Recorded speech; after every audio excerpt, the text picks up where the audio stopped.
No, no, that's wrong. Dixie Diamonds 203. Metz 5:17 p.m.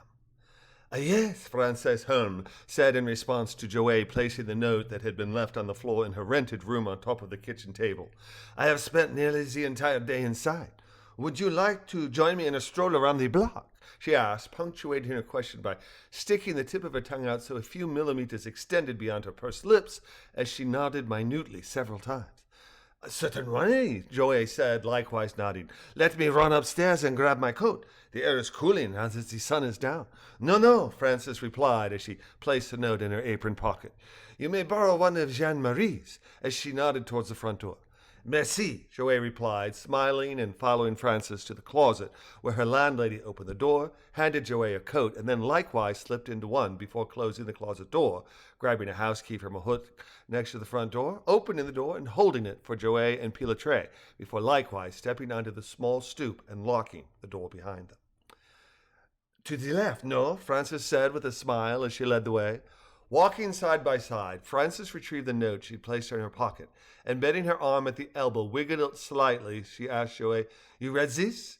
I did, and thank you. Pilatray and I were guests of the DGSE for a few hours this morning, and after being interrogated, we were released with restrictions, including the ankle monitors we are both wearing. We agreed that both of our homes would no doubt be bugged, and I was quite curious as to how the DGSE would handle that for me, as I only rent a room rather than owning a home or renting my own flat. Left again? She asked as they came to one of the multiple turns along Anne-Fasseray. Yes, Frances replied, nodding her head. When the gendarmes arrived, they said they were here over a matter of national security, and that I was not to speak of it. But with my son, I saw firsthand how willingly the police twist and lie and manipulate to solve cases, so I wanted to ensure that you knew.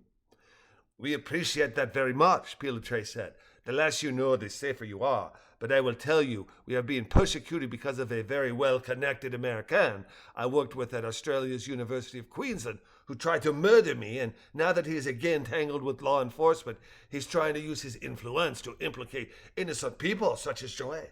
Of course, Frances exclaimed. The rich and powerful have their own rules and gladly trample others who get in their way. I'm glad I left the note. Marcel did not wish for me to get involved. You were not involved, Joey replied, patting Frances's hand. As I said, we assumed our homes would be bugged for sound and possibly video, but knowing that you are looking out for me is a wonderful reassurance. That is a lovely backyard, Pilatray said as they reached a gated driveway that ran adjacent to the northeasternmost house on the current section of Anne-Fasseray. Yes, Frances replied as they turned right, walked to the end of the court within a court, and turned left, one of the things money can buy. Walking past the front of the house with the lovely backyard, Joey asked, Any word on Charles' appeal, as they came to the next house with its magnificent 2-meter-tall, 3-meter-thick hedge that shielded the house from casual observation from the street. No, Frances said forlornly, but we are hoping justice will be served. I know the gendarmes place listening devices in the living room and kitchen, but they said there is no video there.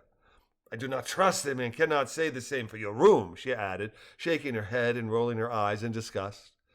Pausing as they reached 3 Anne-Fasseray, Pilatray said, My way is forward. Thank you for your hospitality and best of luck concerning your son. Happy New Year. And best of luck to you, Professor, Frances replied, shaking hands. A pleasure to meet you.